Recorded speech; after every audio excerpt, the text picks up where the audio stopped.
Selamat berjumpa kembali dalam layanan audio Sahabat Seperjalanan. Hari ini adalah hari Rabu 26 Februari 2025. Tema renungan saat teduh kita dengan judul Keluar atau Dikeluarkan.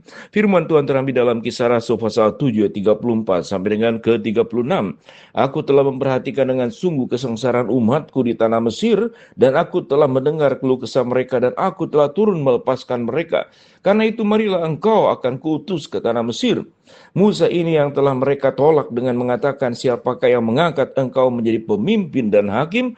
Musa ini juga yang diutus oleh Allah sebagai pemimpin dan penyelamat oleh malaikat yang telah menampakkan diri kepadanya di semak duri itu. Dialah yang akan membawa mereka keluar dengan mengadakan mujizat-mujizat dan tanda-tanda di tanah Mesir, di Laut Merah, di padang gurun 40 tahun lamanya. Mari kita berdoa. Bapa yang di dalam surga, ajar kami untuk hidup sungguh-sungguh mengalami bagaimana kami dipimpin Tuhan keluar dari tanah Mesir seperti yang dialami oleh orang Israel, juga dialami oleh hidup kami. Dalam nama Tuhan Yesus kami berdoa, amin. Shalom sahabat perjalanan yang dikasihi Tuhan, pembelajaran yang sangat banyak dan sangat mendalam, bagaimana Musa memimpin keluar bangsa Israel dari tanah Mesir, kemudian masuk ke dalam tanah perjanjian. Posisi tanah perjanjian saat ini ada di mana? Yaitu ada di daerah Israel, Palestina, Yordania, dan Suriah yang sekarang menjadi negara-negara yang terpisah satu dengan yang lain.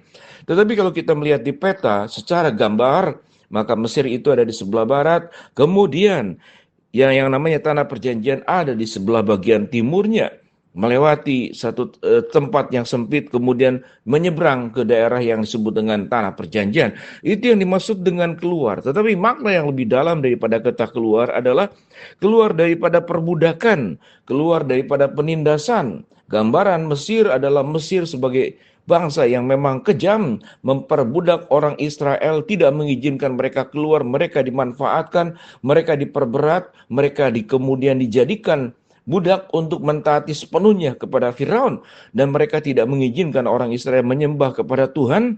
Dan bagi mereka yang kemudian melawan pemerintah yang ada pada saat itu, Firaun, mereka akan mengalami kesulitan. Sekalipun Tuhan mengizinkan terjadinya tulah yang sedemikian banyak kepada bangsa Mesir, tetapi mereka toh tidak memberikan dirinya, tidak dilembutkan hatinya. Firaun tetap, sekalipun pada awalnya kemudian mengizinkan, kemudian dikejar kembali. Lalu apa yang terjadi? Bagaimana kemudian bangsa Mesir itu dikalahkan oleh kuasa Tuhan? Ada kita boleh mengambil satu kata, yaitu bagaimana orang Israel keluar daripada Mesir. Kata keluar memiliki sebuah makna yang sangat mendalam. Setelah Tuhan memimpin dan menolong Musa, kalau kita melihat di dalam Alkitab, siapa itu Musa? Pada waktu itulah Musa lahir, ia elok di mata Allah, 3 bulan lamanya ia diasuh di rumah ayahnya. Lalu ia dibuang, tetapi putri Firaun memungutnya dan menyuruhnya mengasuhnya seperti anaknya sendiri. Dan Musa dididik dalam segala hikmat orang Mesir, dan ia berkuasa dalam perkataan dan perbuatannya.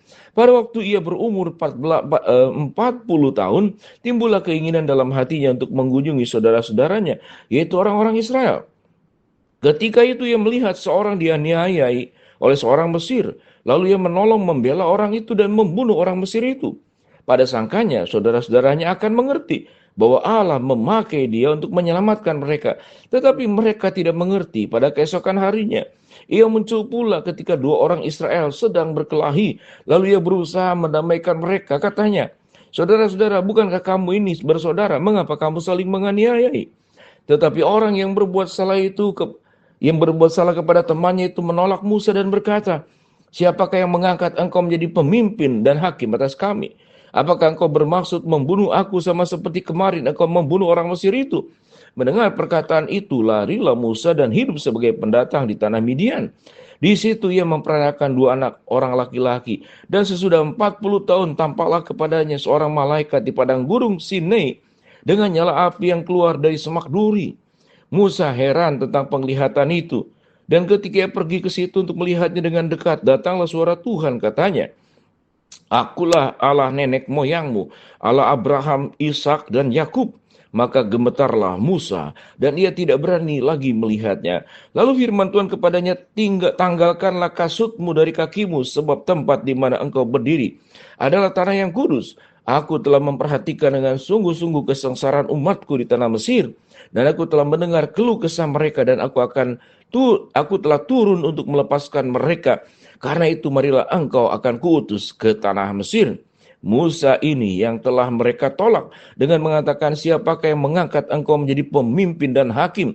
Musa ini juga yang telah diutus oleh Allah sebagai pemimpin dan penyelamat oleh malaikat yang telah menampakkan diri kepadanya di semak duri itu. Dialah yang akan membawa mereka keluar dengan mengatakan mujizat-mujizat, tanda-tanda di tanah Mesir, di Laut Merah, di padang gurun 40 tahun lamanya. Musa ini pula lah yang akan berkata kepada orang Israel, seorang nabi seperti aku ini akan dibangkitkan Allah bagimu dari antara saudara-saudaramu. Musa inilah yang menjadi perantara dalam sidang jemaat di padang gurun di antara malaikat yang berfirman kepadanya di gunung Sinai dan nenek moyang kita, dan dialah yang menerima firman-firman hidup yang menyampaikannya kepadamu. Apa pembelajaran yang kita ambil dari sini? Bahwa Tuhan memimpin orang Israel keluar dari tanah Mesir. Satu gambaran bagaimana kita sebagai orang percaya dikeluarkan, kita keluar dari namanya perbudakan dosa. Kita dikeluar daripada segala sesuatu yang hidup di bawah, katakanlah, tekanan-tekanan dosa. Dan Tuhan memberikan pembebasan kepada tanah perjanjian. Di dalam konteks kita tentu tidak mengalami apa yang dialami oleh orang Israel. Kita mengalami perjalanan dari Mesir kepada tanah perjanjian. Tetapi kita bisa menjalani sebuah kehidupan dari kehidupan berdosa yang terikat oleh dosa ke dalam tanah perjanjian, yaitu perjanjian daripada kita dengan Kristus yang membebaskan kita dari dosa, yang membebaskan kita dari perbudakan, keburukan, kejahatan, kesalahan, untuk kita tidak mengulangi perkara-perkara yang sama, dan kita hidup di dalam sebuah kemerdekaan, memasuki sebuah tanah perjanjian. Ketika kita percaya kepada Tuhan, Tuhan sudah berjanji akan menyelamatkan, menyucikan kita, menghapus segala dosa kita, dan menjadikan anak-anaknya. Itu janji Tuhan yang sudah digenapi dalam diri kita. Lalu apa janji kita kepada Tuhan kalau kita dianggap sebagai anak-anak perjanjian? Bahwa kita yang sudah keluar dari perbudakan dosa, sudah dikeluarkan dari perbudakan dosa, maka kita dipanggil jangan masuk kembali ke tempat yang lama, jangan kembali lagi ke Mesir, jangan kembali lagi ke dalam kehidupan penuh dengan dosa.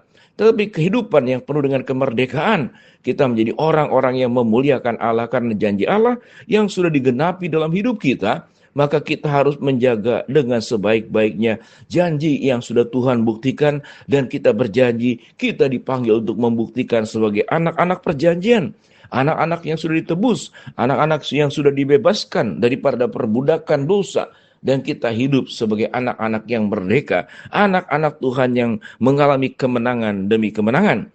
Jadi artinya sesudah kita keluar daripada kehidupan manusia lama kita, maka kita jangan sampai dikeluarkan dari sebuah perjanjian yang sudah terikat dengan cara tetap setia kepada Tuhan. Sampai kita kemudian bertemu dengan Tuhan, kita mendengar suara Tuhan, hai hambaku yang baik dan setia. Jangan masuk dalam kelompok orang yang suam-suam kuku, yang tidak setia. Tatkala Tuhan sudah mengeluarkan kita secara tidak sadar atau dengan sengaja masuk kembali ke Mesir, menjadi budak-budak dosa kembali.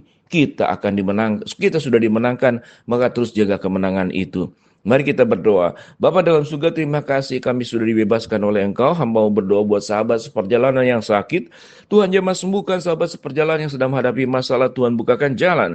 Sahabat seperjalanan yang sedang berdoa mengharapkan sesuatu, Tuhan kabulkan dengan cara dan waktu Tuhan yang terbaik. Di dalam nama Tuhan Yesus kami berdoa. Amin. Shalom. Tuhan memberkati kita semua.